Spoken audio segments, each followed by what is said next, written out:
Aquest dijous, dia 11, la sala d'actes de la Masia Molí de Can Batlle va ser l'espai escollit per a celebrar-hi la cloenda dels cursos de català i de les parelles lingüístiques del voluntariat per la llengua. L'acte va servir també per acomiadar el que ha estat durant els darrers 6 anys el responsable del Servei Local de Català de la nostra vila, Jordi Boladeres. Doncs els que heu vingut, moltes gràcies per la vostra presència. Un any més estem aquí per fer una mica la fi dels cursos de català, la festa d'acabament dels cursos de català i la cloenda de l'11a edició del programa del voluntariat per la llengua. La cloenda va comptar amb la presència del regidor de Cultura, Joan Manel Arrabal, la directora del Centre de Normalització Lingüística Can Ametller, Imma Pagès, de la coordinadora del programa de voluntariat per la llengua del mateix centre, Marta Serra, i el mateix Jordi Boladeres. Doncs aquest programa de voluntariat lingüístic consisteix a una persona que és catalanoparlant, que parla català habitualment, s'aparella amb una altra que està aprenent el català, que no el parla. El plus afegit, diríem, que té aquest programa és que, a més d'aprendre català, la persona que practica, l'aprenent, també pot aprendre moltes coses de com som els catalans, de com és Catalunya, de la nostra cultura, de la nostra llengua. I el voluntari també aprèn coses de l'aprenent, perquè ell també li explica coses de la seva cultura, o ajuda moltes vegades a treure prejudicis de sobre, tics d'aquests que a vegades tenim, i entendre'ns millor uns als altres.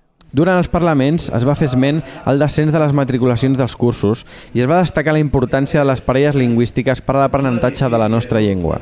També van haver-hi moments d'agraïment en forma de poema com el d'en Jordi Boladeres.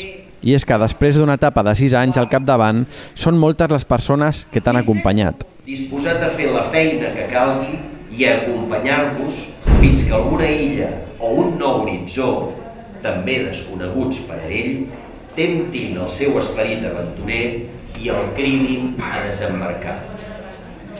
Transcendint el vaixell Vallirana, també lluiran en el seu firmament i l'acompanyaran i el guiaran arreu on vagi. Gràcies pel molt que m'heu ensenyat durant aquestes 2.312 singladures que hem compartit. Passi-ho bé i a reveure. Ell mateix ens feia una valoració d'aquest llarg camí i ens explicava el que s'enduia. I han estat 6 anys molt apassionants perquè a més han coincidit també amb una desgràcia que és el moment àlgid de la crisi, la qual cosa des d'una perspectiva de gent per als cursos de català ha fet que molta gent que es quedava sense feina i no tenia la titulació corresponent es van ocupar i preocupar per venir als cursos. Aleshores això va fer que va haver-hi una sèrie de grups i de cursos que van quedar molt plens i després ara estem vivint una mica aquesta davallada.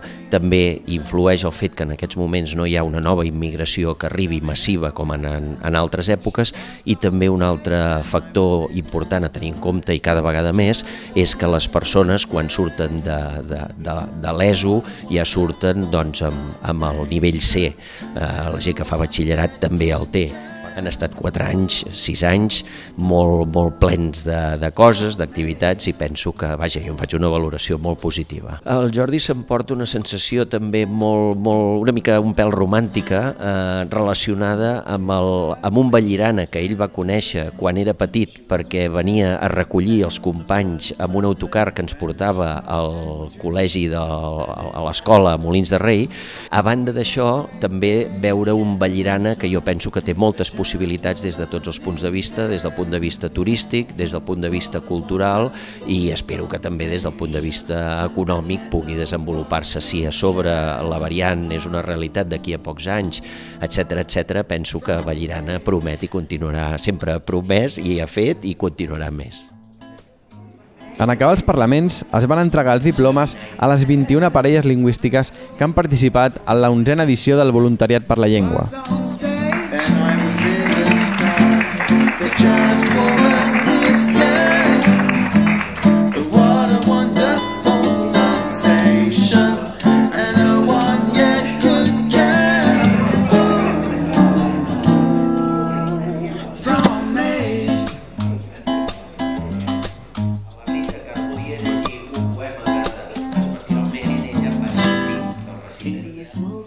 En concloure l'acte, es va realitzar una fotografia de tot el grup per al record i posteriorment els assistents i treballadors de l'Ajuntament varen gaudir d'un refrigeri acompanyant en Jordi Boladeres en el seu comiat.